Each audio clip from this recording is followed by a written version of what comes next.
thank you for watching. Yes, even if you are watching from a galaxy far, far away. Which might not be as strange as you think. We've said today marks the beginning of Supernatural Week, and what a week we have planned. On Supernatural Week, have you had an alien experience?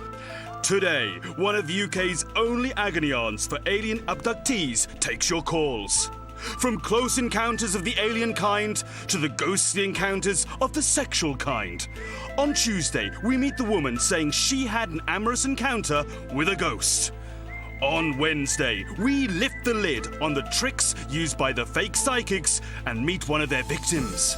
We're ghost hunting on Thursday in the most famous street in Britain, Coronation Street. I once saw a ghost, you know. On the set. No, in real life. Oh.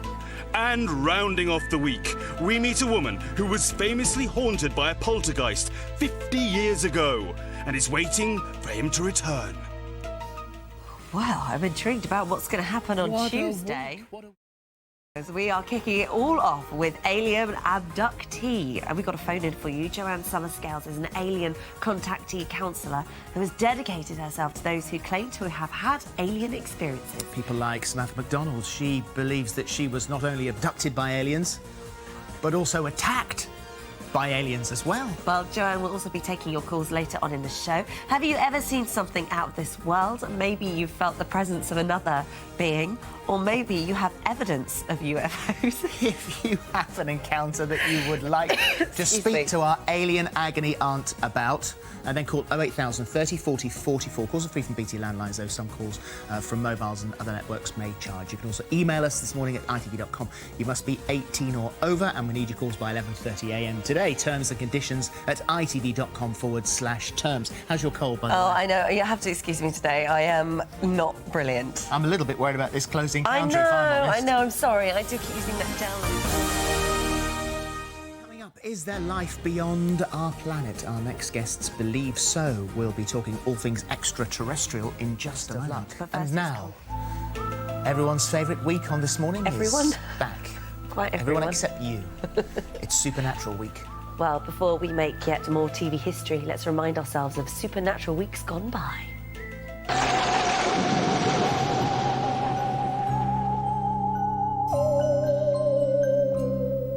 Previously on Supernatural Week. Not only does she claim aliens sneak into her room at night, she also says that she has sex with them. This world is actually holographic. Tell them to go into my dressing room right now and tell me what's in my briefcase. I can hear I can feel cats around me, big cats like lions. All I can describe to you as, it sounded as if someone was stood right next to me and wolf whistled in my ear. It's official, Ike's a nutter, that's the end of it. It doesn't always work when you want it to. What will happen next?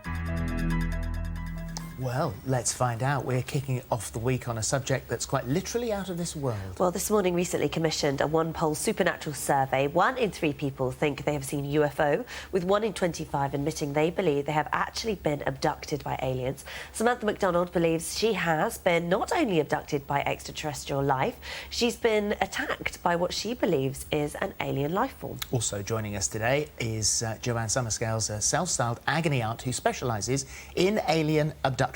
So welcome both. Welcome. Thank you very much indeed for being here. So you are the founder of AMASH. Yes. Which is the Anomalous Mind Management Abductee Contactee Helpline. Yes, it is. It's a project. You're like Ghostbusters. Who are you going to call? Yeah, do you know, I had never thought about that, but that's a very good way of So saying people who believe they have had an experience and have no one else to talk to you. Well, they can do. What do they say? You're probably going to think I'm crazy, but I've had this experience, or I've had many experiences over my whole life, so have my family. So there's a whole range of things that they say, but I normally say I'm the last person to think you're crazy, but try me. And do you believe everything that they say, or does that not really matter? Well, I don't know if it matters or not, but the fact is that these people absolutely believe that there's something going on, that there is some kind of interaction, that their lives are deeply and profoundly impacted by it, and I believe that. So then I go on to talk to them about what it is that they've experienced, and nobody calls me. And, you know, it takes a lot of courage, let me just say that. Even to pick up the phone to me, who's generally unknown to them, it's a big step. A lot of people have come forward and say, you know, I've never spoken before. I had a guy come forward after 12 years of silence because he'd seen one of the interviews, which I do one-to-one interviews with experiencers, so we can sort of broaden the field, get the subject out in the open. Is the experience benign or is there malice? Well, there seems to be. I don't know whether those two words are really representative, and by that I mean is some people are very traumatised by their experiences.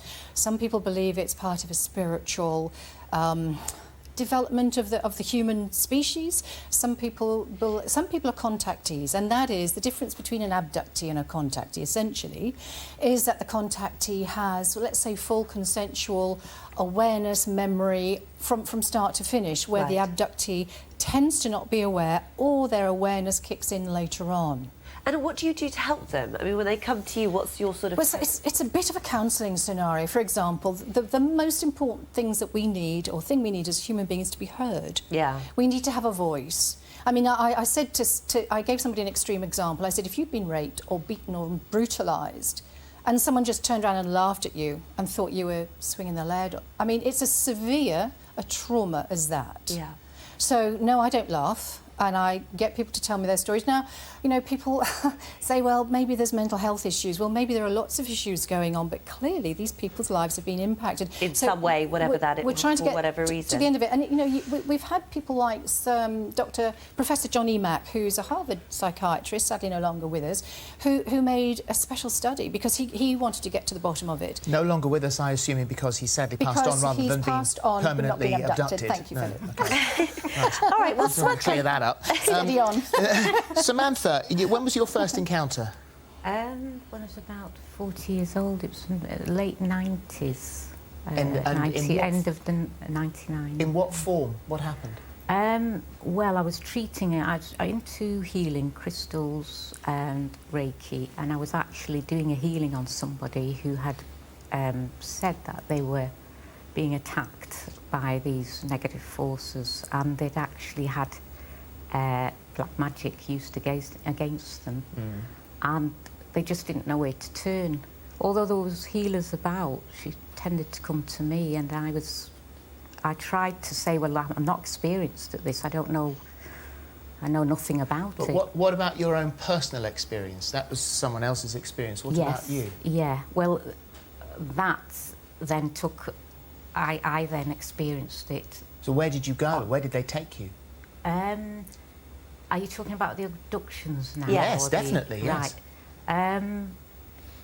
You don't always remember because you can get memory swipes which leave you feeling like you have been taken somewhere. So if you've had you don't actually remember all of it. Isn't that what some people might call a dream? No. Definitely What's the not. difference between that experience and a dream? Well, when you wake up with marks all over the body, and possession, which I have had, and total, sometimes to the point of mind control, where you actually, thoughts come into your head that are not your own. I can't explain it any other way but to say that. Well, there are two types of alien that visit you. You say they're reptilian. Yes. And there are the